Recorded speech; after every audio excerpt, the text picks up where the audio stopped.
What we're going to do is we're going to really break down marketing principles and some. I'm going to really throw a bunch of squirrels at you too. So something just might work really well for you. It might be a perfect fit for your market and where you're at and kind of what your goals are. So there's going to be a lot of ideas that we kind of cover in this on marketing. But when it comes to the marketing, and I hear this common theme among everybody here in the room and everybody, the speakers, and some of the top agents around the country. And it's always this continuous learning, right? It's called Kaizen. The rule number one is you really can't afford to advertise if you can't afford to put the tracking systems in place first. So a lot of times, and this was probably one of the biggest mistakes I made along the way, was I was so excited about the idea of the marketing that I didn't put the tracking in place beforehand. So like even putting teletracker, I don't know, is anybody here using teletracker? What do you think about it? Okay, it's insane. Okay, you can literally put tracking phone numbers on every single phone number for every single marketing piece or every single possible channel that you have that comes into your business. Put the cost of what that media might have been, and then determine what your cost per lead or how many phone calls you're getting, that sort of thing. So. Ironically, for years, the phone book was something that I was in. We have three phone books in our little town, which is ridiculous. And I used to advertise in two of them, full page ads. We started putting these tracking numbers in there, and I started seeing how much money I was wasting. The people that were calling me were not people calling me to do business, and it just wasn't near as effective as what the cost was. So what do? We didn't do Yellow Book this year. We didn't do any of the three actually.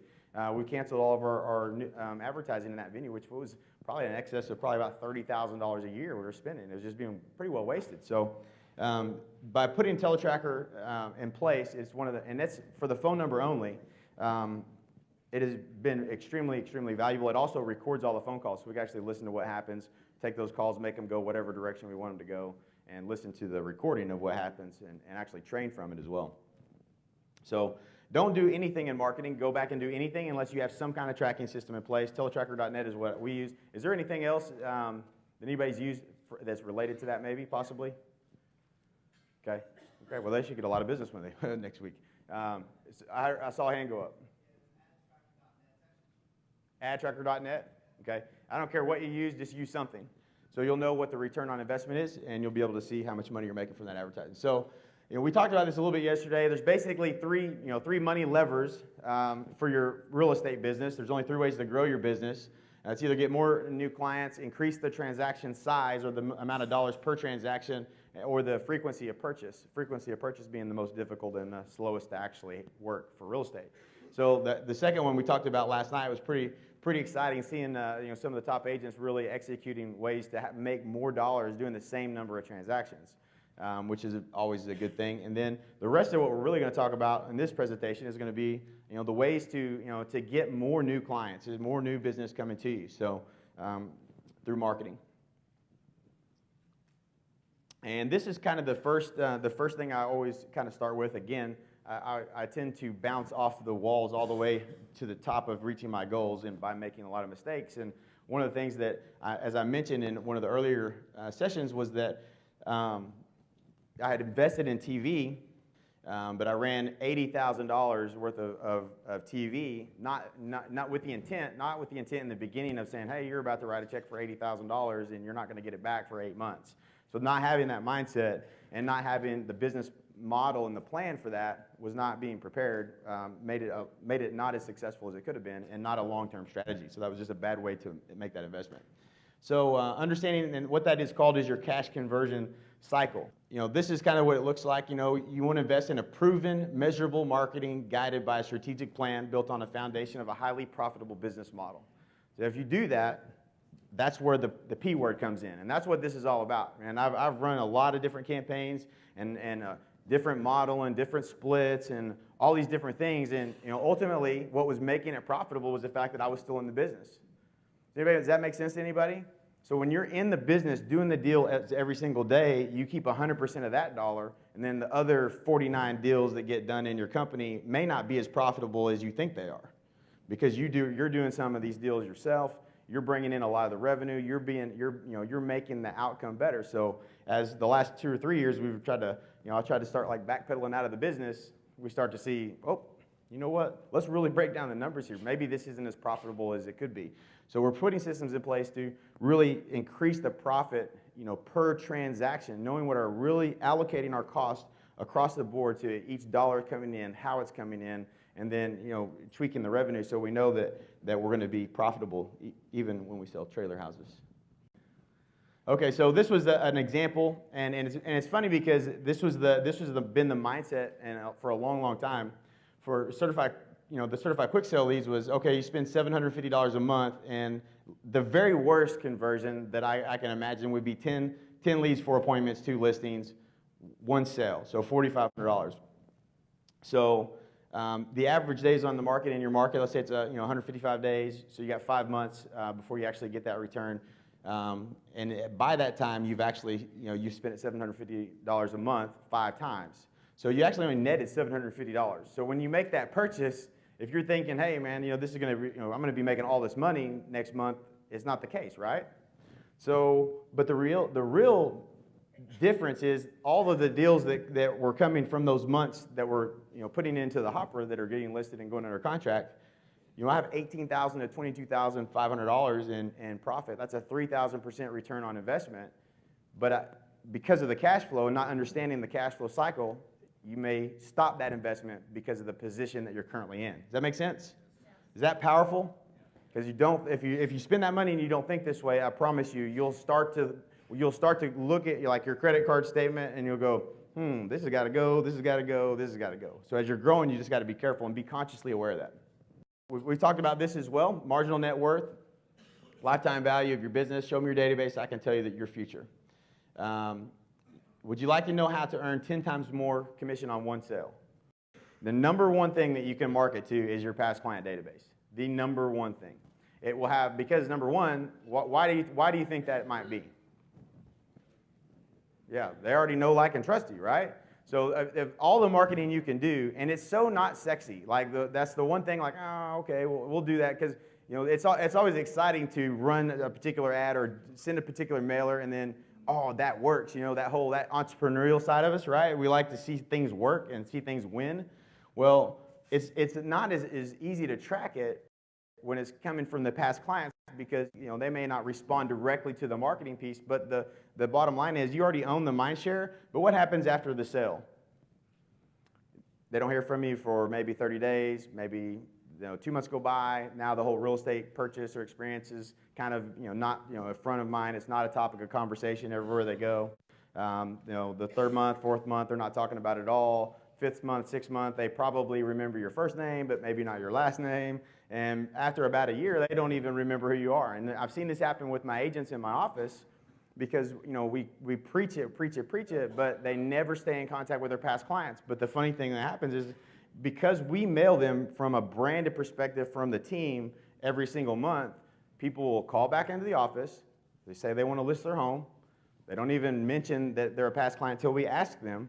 And then we go out, I list the property, or maybe they come into the office. I had a client that came in the office the other day, and one of my agents was there, and they're like, oh, how have you been? Da, da, da, da. I said, yeah, we just listed their house.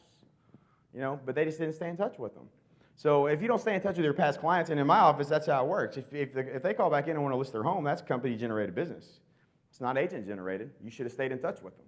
So I'm not going to give that back to you because you didn't do your job. So it was something that was really revolutionary as we sat in front of J. Abraham. And I'll tell you the story. Who's heard the Shannon Brown story? I know a bunch of the elites have probably already heard this story, but this is probably the biggest game changer for me was seeing this happen in another industry and how it affected me and being a promoter. We looked at the Net Promoter Score and being a promoter. Shannon Brown worked at Bob Moore Hummer. And I'll tell you a critical mistake I think he made, because he doesn't work there anymore. I love this guy, but what he didn't make sense. Shannon Brown, he worked at Bob Moore Hummer in 2003 when they first came out with the H2. And both me and Mike were wanting to get Hummers, and Shannon, I went down, so I ended up buying the Hummer, right? As they were pulling them off the rack, they were selling. It was crazy. So I had one kind of reserved, and I go down there. The whole experience of buying it, not that great. I was there forever. You know, here you go sit in here, you go sit in finance. Do you want to buy gap insurance? All that. So they're trying to upsell. Not that great of an experience. But what was amazing was after I had bought it, the very next day I got a phone call, and I get a phone call and it's, hey, Jay Kenner, this is Shannon Brown from Bob Moore Hummer. How you doing today, man? I said, I'm doing good. He's like, how you like the Hummer?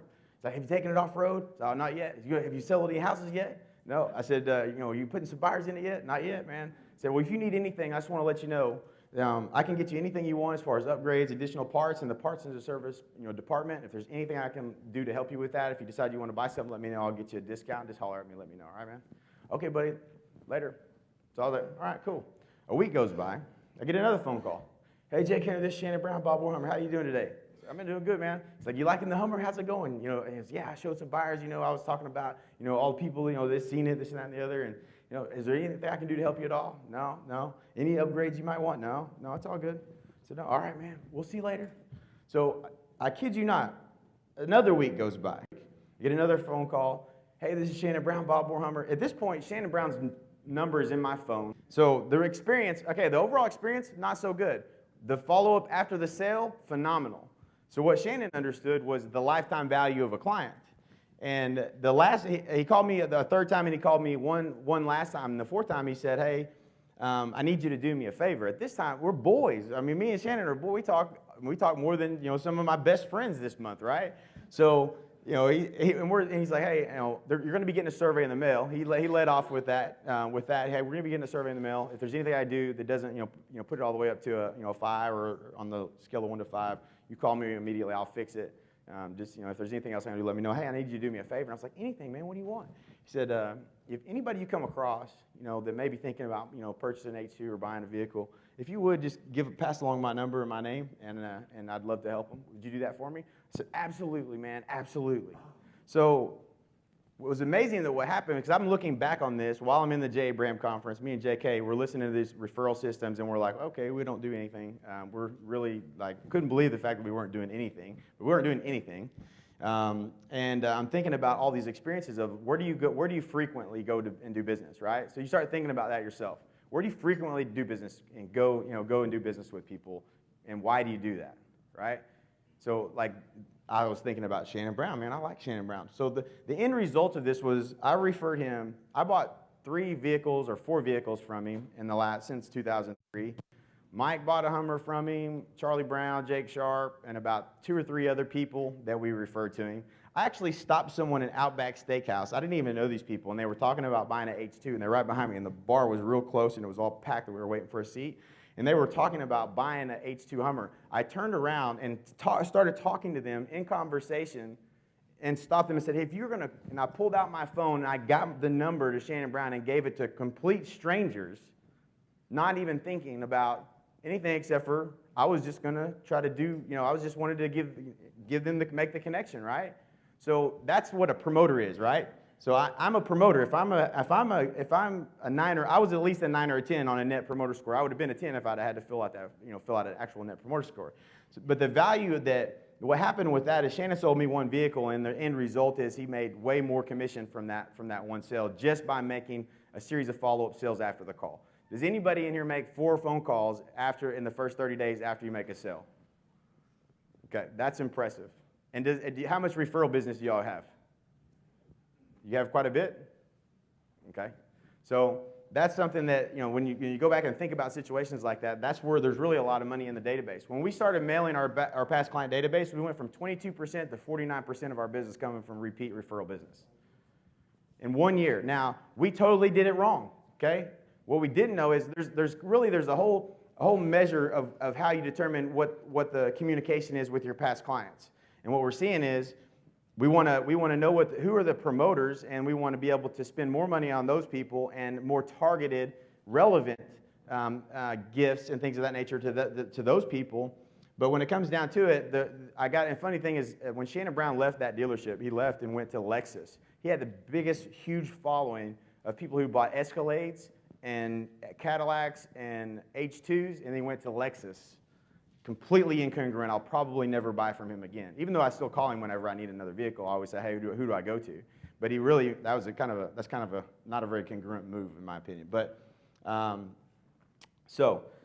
well, let me kind of break down the numbers on that. So if we know every person knows one person per year that moves, if you only capture 25% of the potential referrals that they could give you, and especially if these are your 9s and 10s, your 8, 9s, and 10s as far as your promoters, you're going to see the potential for having at least 10 times the amount of business from that one person, from that one client. So that's where you want to make your investment into your marketing and into your past clients. Okay, so the marketing that we were doing, we immediately implemented just like some random stuff, right? And it was the beginning of the Raving fan club, and it was good, but it did violate a few principles. But I got a mailer the other day that was from that actual dealership, Bob Moore, when Shannon left, and it said, "Dear friend," right? Oh yeah, I feel real personal and warm and fuzzy about dear friend, right? You don't even know my name, and in the letter it said you probably know some of the managers and this and that at the dealership. I didn't know any of those. Those dudes didn't call me after the sale. Didn't know any of those names or their phone numbers, and they were telling me if I needed anything, I should call them. Okay? Do you think I'm really excited about going back to Bob Moore? Ain't going to happen. I don't have any reason to go back to Bob Moore Hummer. Shannon Brown's not there. So when it comes down to it, that was not very relevant. So it wasn't even personalized. So you want to be able to at least personalize it, and that it's going to take your referral business to another level. And then you want to be able to start really personalize it based on what their likes and their interests are, and it's going to take your referral business to another level. So as you look at the ways to communicate with your past client database based in the marketing that we're going to be talking about, this is the most powerful list that we have. And for the most part, we're not really that efficient at really mining all the additional money. So you're going to go back and you start spending money. You don't go to TV, billboards, radio, and all this big money spending if you haven't optimized the #1 list that you can market to is your past client database. And ironically, you should be also, and I think Mike talked about it before, orphaned buyers. No real estate agent that makes a sale. A lot of the average agents, not us in the room, but the average agent that sells one of our listings, they never call them again, right? You can adopt those onto your list, orphaned clients. That a lot of times they call us just because they remember that we had the listing before. So this is the most powerful list. So you want to start here when it comes to putting your marketing together. So the three marketing principles that you have to match up in order for this to work is the message, which is what you say, the media, which is the method of delivery, and then the market. So the right markets and make sure it's relevant. I'm going to show you some really cool ideas with things that we've done and tested with, and we're going to continue to test and reveal over the next couple of years. So the one secret that's missing that if you don't have is that can kill your marketing is a unique selling proposition. So you have to have something that is rock solid in terms of a reason for someone to call you. So what is the greatest benefit that someone can achieve by doing business with you, or what is the worst thing that can happen if they do with someone else, if they do business with someone else? Sellers are generally pretty easy, and I don't really recommend marketing for buyers. If you have 100 listings, you won't have, your problems with buyers will be gone. So, and it's very, very difficult to get a buyer to respond to marketing, to work with a real estate agent. They'll respond to property ads and things of that nature, but it's not the best way to go after the market. If you go after listings and master that and build that listing foundation of business, you can be gone for a couple of weeks and you can have 10 houses sell. You can't do that if you only working with buyers, right? You got to sell those houses in order for those checks to come in. So listings can sell anytime. So highly motivated, timing, and money is moderately motivated. This is something that we discovered in a test recently.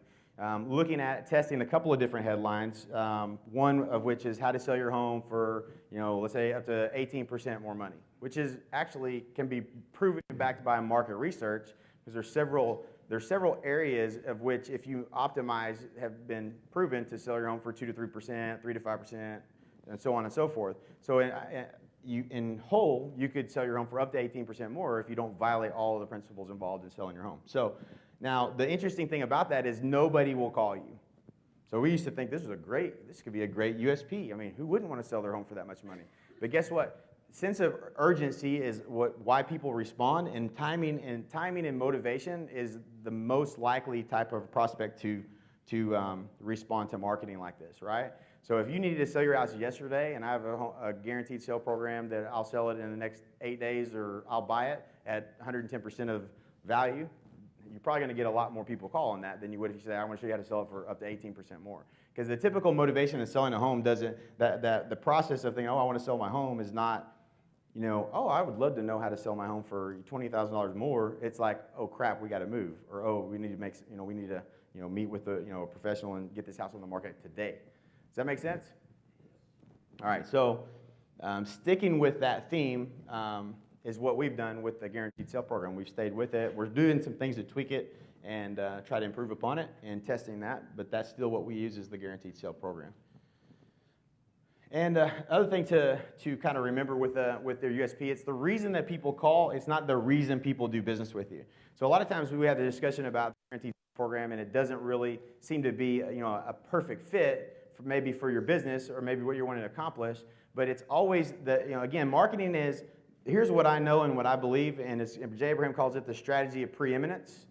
I believe in my heart and soul that you are better off having met with me than met with anyone else in the market. Does everyone in the room believe that? You have to believe that. That if they meet with someone else, because what the reality is they could meet with that idiot, ridiculous agent that's in your office that doesn't know anything, and could they tell them to, could they not have the guts to tell them what it really needs to be priced at, and could that be devastating and their home could go into foreclosure, yes or no? Okay, so whose obligation is it to make sure that they get in front of you? That's right. So that happens every single day. So I believe in my heart and soul that if you're in a situation where you want your home sold fast and you want it sold or you want someone to buy it, that I'm the best person to talk to. So I owe it to the potential sellers and clients in my marketplace to make sure that they do, you know, end up in front of me. So the guaranteed sale is just a great way for that to work. Another thing that we do, guaranteed cash offer within 24 hours. Now, there's a really good chance that you're not going to take that offer, right? But if you do, that's great. If it's what's best for you. I've had several times I've had an interview face-to-face with a seller, and they're like literally dead set on, you know, we just want to know what your number is. I said, okay. And, you know, I try to wear my other hat, and they're like, we don't want to take that hat off. Tell us what you will buy the house for. I said, let me tell you what we're going to do. I said, I'll do the math, and I'll show them the numbers like we talked about yesterday, breaking down all the expenses and the cost in remodeling and flipping and what it's going to sell for and what my net would be and the cost of holding, you know, and all that stuff. And I break down all those numbers. And I say, this is where I'm at. Now can I put my other hat back on? You know, so, and then what happened a couple times was they actually said, you know, we kind of like that number. We'll do it. And I was like, okay. So I bought the house. So that's the reality of it is every once in a while that may happen. If you have an investor that likes to buy houses for 60 cents on the dollar and that's where your number comes to, then it's a possibility. So, but these are some of the things that we've seen that are interesting and can definitely that can gain some traction in terms of the USP. So you have to have something that is definitely going to be resonate with the person that you're marketing to, which we're going to talk about more here in a minute. So, how to turn $200 into $16,000 or more. 80% of the result is going to be directly proportional to the headline. 80% of all marketing is actually attributed to just the headline alone. So this is where many times you can run an ad that doesn't work, and then you change the headline to something that is congruent, message to market being the most important match here, in whatever that medium may be. Let me give you an example. A headline is also if you're the first thing you say on the phone. Is the first thing you say on the phone, can it be the difference between you getting an appointment or not?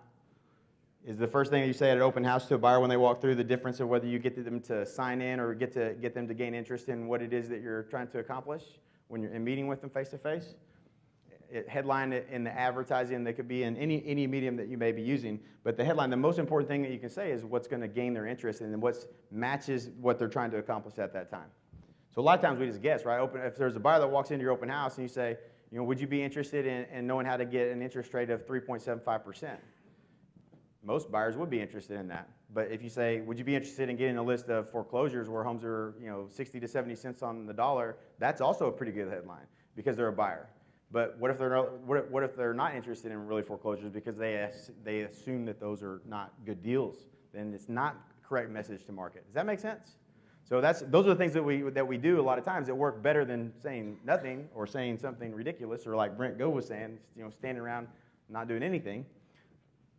But that's what we're going to have to do. So 85% of direct mail from small businesses doesn't have this one thing in it. So then if you mail out and spend thousands of dollars on a postcard that has a frog on it, and it says if you're feeling, froggy, that's ridiculous. I mean, seriously? How many people are going to be like, oh, that's so cute, I'm going to list my $250,000, $250,000 investment with this agent? That's not going to work. It's crazy. So we're going to talk a little bit about the call to action. And this is a few different ways to position this, but giving a deadline and every single thing that you do, these are the call to actions and the ways that you can do that. So like we have a builder that does this very well. So and doing this, I'll be honest with you, a lot of it was discovery for me. Like I was like, how can you really apply this principle to real estate, right? So and I started looking at some of the things that we were doing, and we have a builder that has an upgrade package that was like $8,000 during the tax credit. He added the $8,000 to the $8,000 tax credit, so we were able to offer $16,000 in incentives. Do you think and I'm talking like across the garage door, like a two-car garage. It was a three-car garage with all across the front. It has up to $16,000 in upgrades, and if you qualify, right? So do you think that's a pretty good message if you're driving through that neighborhood? Not bad. Actually worked very well. We sold a lot of this guy's houses. So it's only available for maybe through the end of the month. So like that's how a lot of builders. Does anybody have builders in your market that have monthly packages like that? That stuff works. Having a deadline. So something that's a package. If you have a builder that's not doing that, or you want to go after a builder with the concept like that, it's a really good way to package it. You can say, hey, how much are you usually paying in closing costs? Package that up. Maybe offer and say we'll offer up to $8,000. It's no different than the tax credit was. $5,000 in closing costs, and you'll throw $3,000 towards mini blinds or upgrading appliances. Or what a lot of builders you can do is they have the basics. They have the basic package, and then they have the upgrades. You can actually make the upgrades a part of that number. Does that make sense?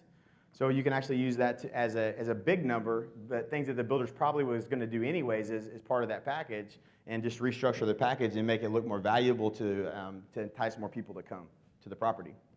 All right, so establish a trial period. Get your closing costs paid when you buy a home using your Buyer's Advantage program in the next 30 days. So putting a limit on things. So that's another spin on that. A free gift, staging your home before you sell could add an additional 7.4% to your bottom line. Call for your free consultation. So if you were mailing to a market that was looking to sell, or most likely looking to sell, a free consultation that could add 7.4% to the value of their home if they're considering maybe moving up and buying another home.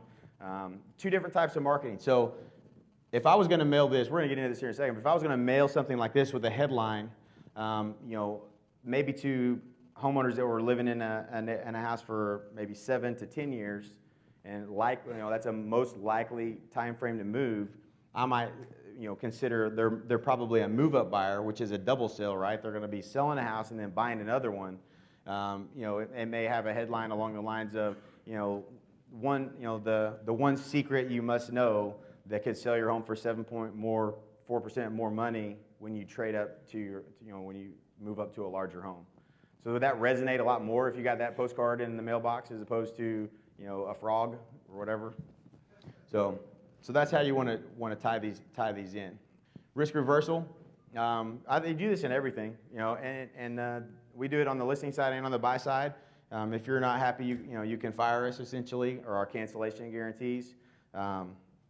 We have a little bit of fine print in ours, but essentially we give them the ability, anytime you get that objection, that they don't want to move forward, the cancellation guarantee. So anything in your marketing, you want to add that in there.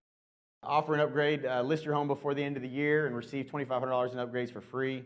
That's another spin on it. You could offer staging, pre-inspection, home warranty, things of that nature. Newsletter and market trends report.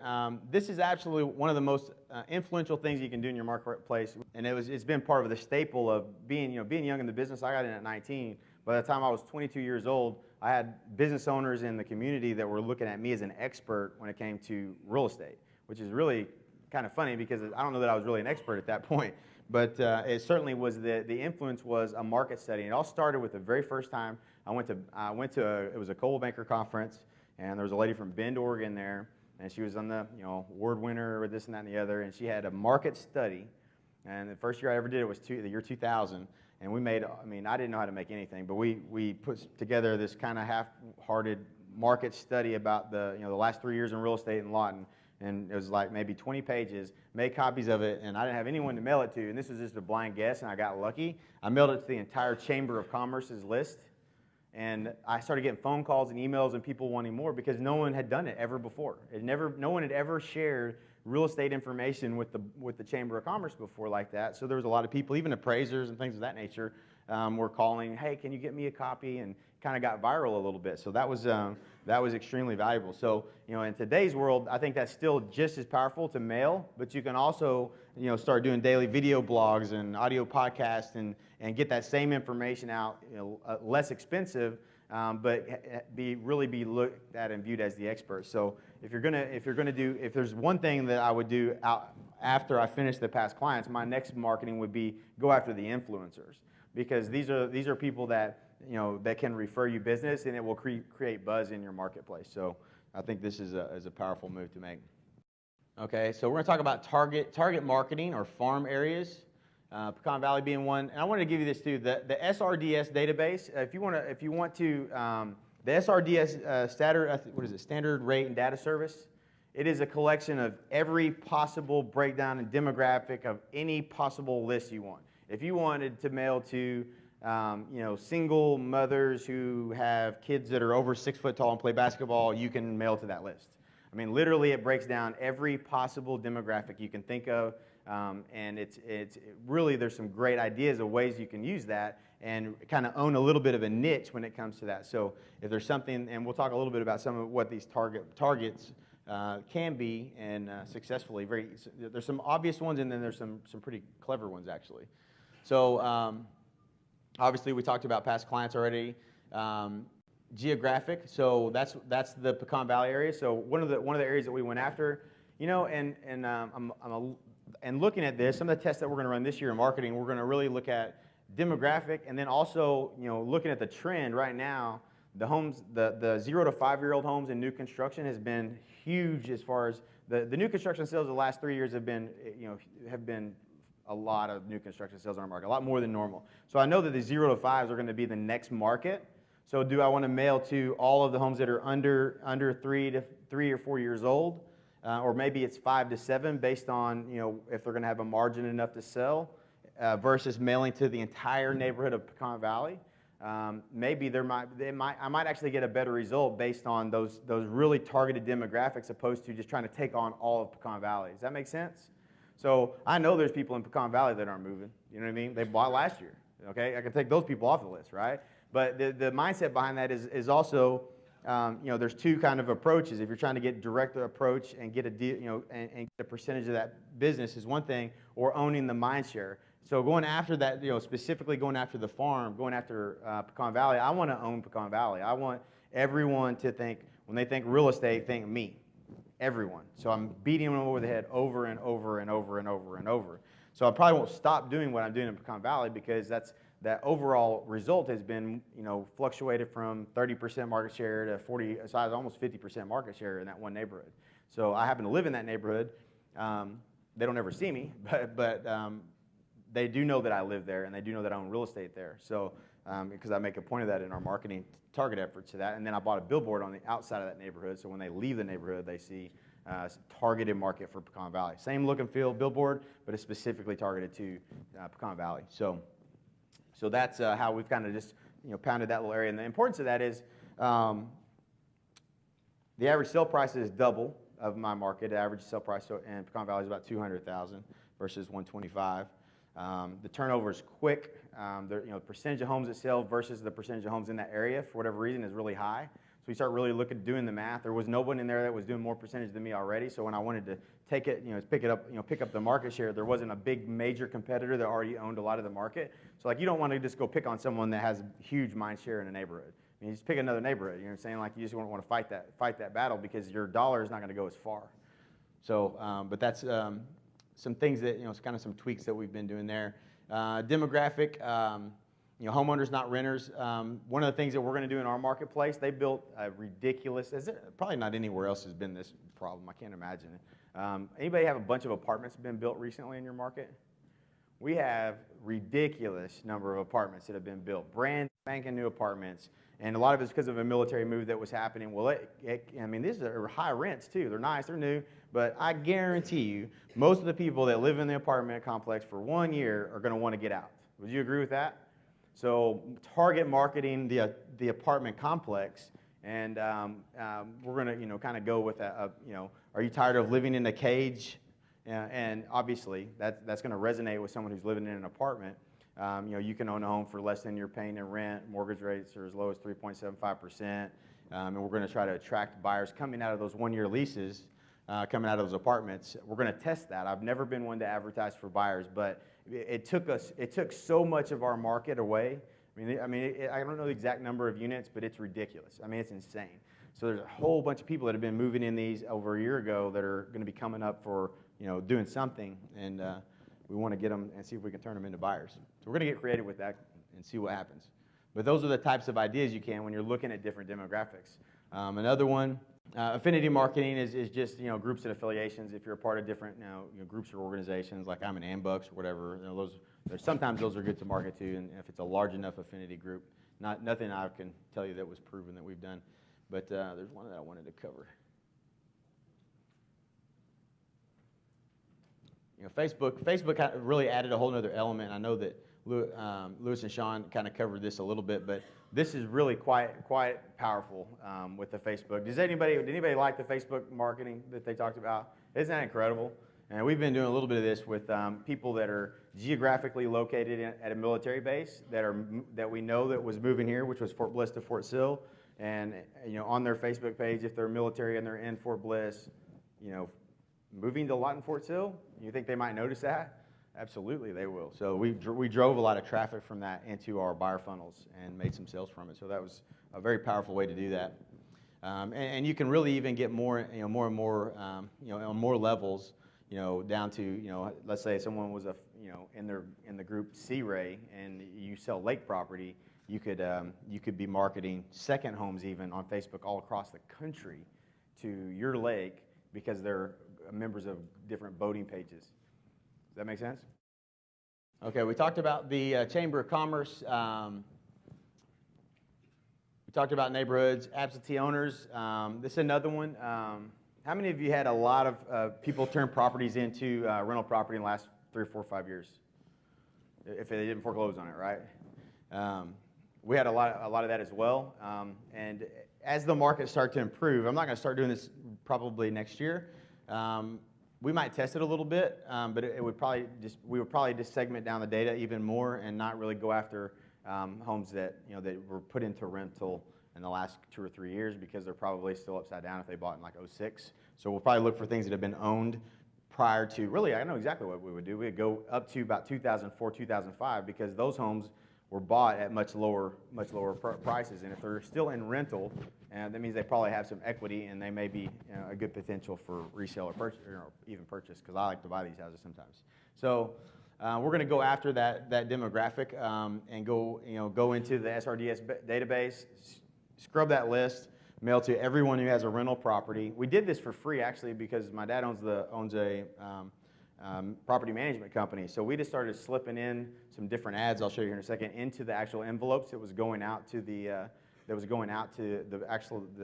statements that were going out to the owners, and we were just scraping free business off of that for months and months and months. It actually works quite well. So if you know someone who has a property management company or something along those lines that doesn't have a real estate relationship with a real estate agent, you can go and kind of do some joint venture type things with that person, even offer referral because they may be licensed, but they're not really monetizing the opportunity when they go to sell.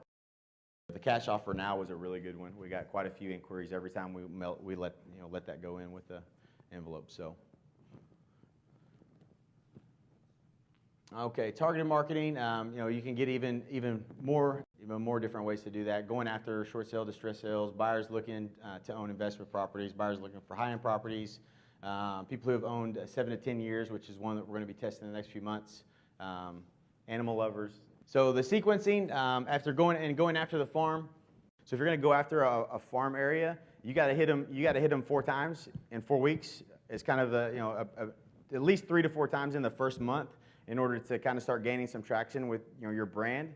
And then you want to encompass a couple of different directions, because depending on what their personality is, they may be more likely to read all the market data, or they may maybe they would read the entire sales letter, or maybe the big piece of mail. I got a listing in Pecan Valley a year after we did the bank bag mailer, and he had the bank bag on his desk, but when I asked him about, he didn't even remember that it came from me. But I know that in influencing him to call, it was part of the whole overall package over time, right?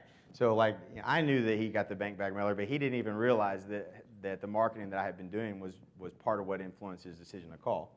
So it was a couple of different things, and you get that a lot as your brand gets bigger. He knew who I was. He drives my billboard every day. So I'm not going to give credit to the billboard for that, but the daily, those mailings that are going out every single month, it was just enough to tip him over from using my #1 competitor, who was furious because they were good friends, and this was a doctor that she had sold in the house, and she wasn't really quite happy. He wasn't really quite happy with the experience, but it wasn't a good or bad, but just enough marketing made him say, well, let's just call him and see what he can do, right?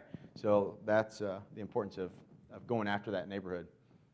Continuous mailing system, you want to at least be hitting them at least 12 times. We've through several of our coaching clients and several of our own experiences, it's better to hit more often in a smaller list than it is to try to go after a bigger list and hitting them every 2 or 3 months. So if you've done that and it didn't work, that's probably why. And if you've done marketing that didn't get results and you didn't invest in the money on the front end going after getting that mind share up front, then it's probably why it would have taken so long. Again, that cash conversion cycle is really long if you're going to be mailing for 10 or 12 months to a particular area. You're not going to get the grip as quick as if you hit them real quick and then keep them on that forever. So, all right, so value cost lead, we're kind of winding down to the end of this. Don't fall victim to to how many of you get calls to, advertising this, advertising that, advertising this all the time, and they try to tell you how many impressions it's going to get. That's just a bunch of crap. That's not how you want to do your marketing. And I can't remember who it was yesterday. I was talking about billboards, and they talk about the traffic count, and how many impressions you're going to get. Those things are, they're important, but the market, those are not the way you want to base where you're going to spend your money. Is based on the number of impressions. What you really want to do is, I would rather get my message targeted to the right market. So that's where the media, the message, and the market. You could put on Rogers Lane, for me, it's right going to post. A message to market that would match would be something along the lines of the military, because you're in the military, you're going on post. It's probably going to be a better match than just any old billboard that you might put up. So there's all kinds of ways to do this, but when you truly target who you're going after with that ad, and you match the message to who they are and where they're most likely are, what you're trying to accomplish, the results go up dramatically. You also cut down your costs a whole bunch. It's not about just getting your brand out there and spraying it out there for everyone to see. It's about really targeting it down and making sure it's going to resonate with whoever's looking at it and get a higher response. So the bottom line is the money spent in list selection is money well spent if you're going to get into any of these ideas in marketing. So. Cost of circulation, this is kind of the example, 1 penny per impression. I love it when they call me and try to tell me stuff like that. Really? Come on now. We talked about this one already too. Why now is the time to move up?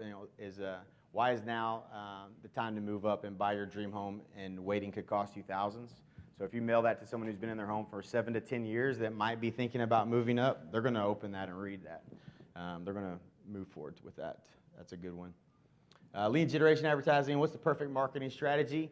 The way that we kind of break down. We've said this over and over again, but I hope that you kind of capture it. If it comes down to where you're at in your business and you need to generate deals right now, Brent Gove's open house system is probably the fastest way to make money, in my opinion. I don't know. Has anybody had good success with it? Okay. We've had some really, really, really good stories that have come back from executing that, including our own. So that's a really easy way. You're not going to get any listings that are going to close tomorrow. It's just not going to happen. I love the 10-day close. How many of you would love to just put 10-day closes on everything? That is a great idea. You put a little pressure on your lender too. So it's always the lowest cost, highest return on investment. The Raving fans, a past client, it would be the next thing to go after: expired listings and for sale by owners in that order. So if you're, depending on where you're at, if you're not doing any of these things, that's the direction that I would recommend you go in. Lowest cost, highest return on investment is Raving fans, expired, for sale by owners. You're gonna generate more money going from that platform, and then it allows you to go into some of the other areas that we've talked about. Some of it is just going to be a little bit of trial and error as you do your list selection and determine how you want to market to them. Lead generation, going after the Chamber of Commerce, your targeted geographic farm would be next, and the newsletter funnel expand that to your demographic and geographic. This is something that we're testing because we haven't really done it. The influence, all the METs and all the people that you're in your database, or maybe an area you want to go after, is expanding that market report in the form of a newsletter with detail where you're influencing, and because the newsletter is critically important because it's the influencer at the bottom level. So people that may not do business with you, they may not, but they read your newsletter every single month. It's a low-cost way to kind of influence that group, and they see that you're an expert. Again, you're layering that in as an expert. So that's something that's of extreme value, is having that out there to as a part of your past client campaign, and as a part of maybe some of the people that are maybe never done business with you before. So we have the person that called, but it didn't make sense to do business with you at that time, but they're still influenced by you. They need to be on that mailing list and get that newsletter. Has anybody ever seen this ad before?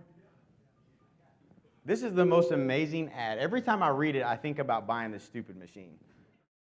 And the ad reads, it was too small. We couldn't find an image, so I brought the ad up here. It says, exercise in exactly 4 minutes per day. Now, more chiropractors are treating their patients with the range of motion machine, and in big letters, you can't probably see this, but it has $14,615. How many of you think that this is, you can exercise in 4 minutes per day? But why is this thing $14,615? So as far as all the principles we've talked about, I want to just kind of read through some of the things that this is. It says the typical ROM purchaser goes through several stages. Number one, total disbelief that the ROM can do all this in only 4 minutes. That was the first thing I thought. Rhetorical and sometimes hostile questioning and ridicule. Okay? I've actually asked a few questions about this product, and I still don't believe them. A little skeptical. Reading the ROM literature and reluctantly understanding it. Taking a leap of faith and renting a ROM for 30 days. Being highly impressed with the results and purchasing a ROM. Becoming a ROM enthusiast and trying to persuade friends. Being ignored and ridiculed by friends who think you've lost your mind. After a year of using the ROM, your friends admiring your good shape, telling them again that you only exercise those 4 minutes per day, those friends reluctantly renting a ROM for a 30-day trial, then the above cycle repeats from step 5 down. So the more people we tell about the ROM, the less they believe it. From 4 minutes on the ROM, you get the same results from 20 to 45 minutes aerobic exercising, jogging, running, etc., for cardio and respiratory benefits, plus 45 minutes weight training for the muscle tone and strength, plus 20 minutes stretching exercise for limberness and flexibility. For $14,615, I can break my hour workout routine down to 4 minutes. That's what I'm thinking. So this is probably some of the most brilliantly written copy you'll ever find. So I mean, if you can get a copy of, they're always in the Sky Mall and everywhere else. But we're going to copy this, and we're going to try to. Maybe this is how Adam's getting his upfront fee. Yeah. All right, that's it. We're done. Mike Reese is up. All right.